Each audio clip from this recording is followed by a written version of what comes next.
La frustration, elle est due au fait qu'ils égalisent sur le gong alors qu'on pensait terminer.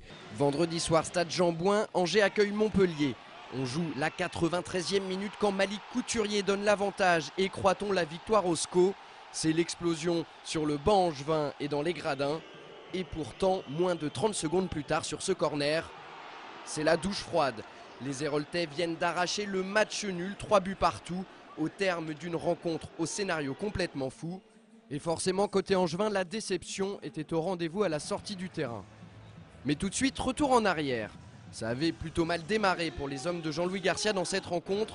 Juste avant la mi-temps, Victor Hugo Montano profite d'un mauvais renvoi de la défense angevine pour inscrire son 8e but en championnat cette saison. Logique au vu de la première mi-temps des scoïstes. Si je ne vous reconnais pas, les gars. Alors, c'est vrai que si on ne veut pas gagner ce match, il suffit de continuer comme ça. Les mots de Jean-Louis Garcia ont eu l'effet escompté, puisque Paul Aloé-Folou égalise dès la 50e minute de jeu pour Angers.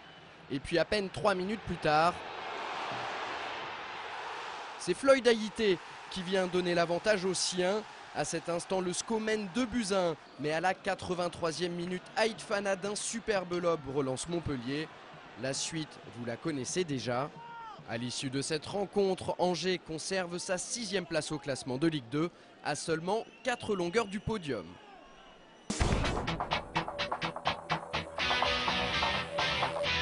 Elle avait été la première championne de France de tennis fauteuil, c'était en 2002. Ce week-end, Arlette Racine n'a pas retrouvé son titre. Lors des championnats de France qui se sont déroulés au Pont de C, la joueuse numéro 2 française et 25 mondiale s'incline en finale face à Christine Schoen. À 47 ans, Arlette Racine, c'est un peu la Jeannie Longo du tennis. 4 participations aux Jeux paralympiques et 3 médailles, dont la dernière à Pékin, le bronze en double.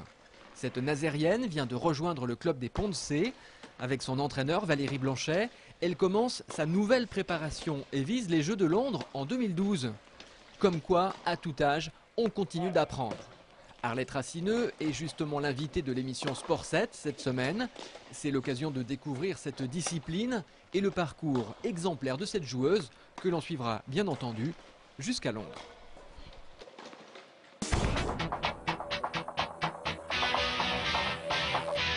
En hockey sur glace, 13e journée de Ligue Magnus. Les Ducs d'Angers ont dû batailler pour s'imposer samedi soir face à Épinal, équipe surprise de ce championnat. Victoire 3-2 après prolongation. Les Ducs emportent les 2 points de la victoire, mais mauvaise nouvelle, ils perdent Julien Albert sur blessure. Au classement, ils restent 4e. Mardi, ils accueillent Grenoble pour leur première demi-finale de Coupe de la Ligue.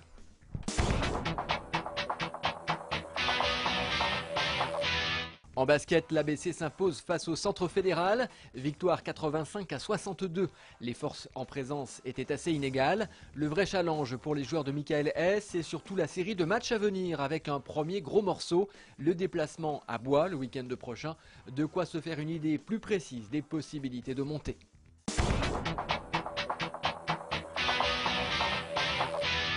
On termine avec une bonne nouvelle. Laure Manodou sera bien présente ce week-end à Angers pour les championnats de France de natation. La nageuse avait d'abord fait l'impasse, mais elle devrait bien être là, aux côtés des meilleurs nageurs français.